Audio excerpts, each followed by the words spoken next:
un début de cette première période, l'AS Saint-Etienne qui mène 2-0 et qui s'est véritablement simplifié la tâche avec cette ouverture de score rapide. 3e minute, le bon travail de Tabanou et derrière Brandao qui inscrit son 20e but en Coupe d'Europe. Un super travail initié par une très belle transversale de Bayal.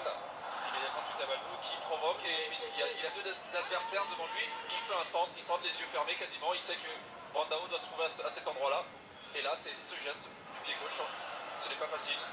Et à la 3e minute, c'est vraiment un très bon début de match. On pouvait se poser la question de cette digestion de la préparation. Eh bien, les Stéphanois ont été très en jambes à l'image de cette 21e minute de jeu.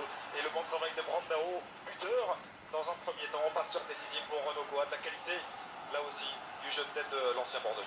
Oui, la qualité du jeu de tête, mais surtout vraiment cet appel de Brandao qui sait que c'est une touche, c'est une remise en jeu. Il n'y a pas de hors-jeu.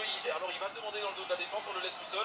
Il a pris l'information, il sait que Coad sera déjà là derrière et sans regarder, il lui met vraiment un très bel enchaînement.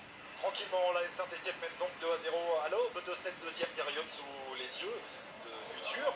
Donc Futur Stéphanois peut-être sur la gauche de votre écran. Il s'agit de Jérémy Bokila, lui qui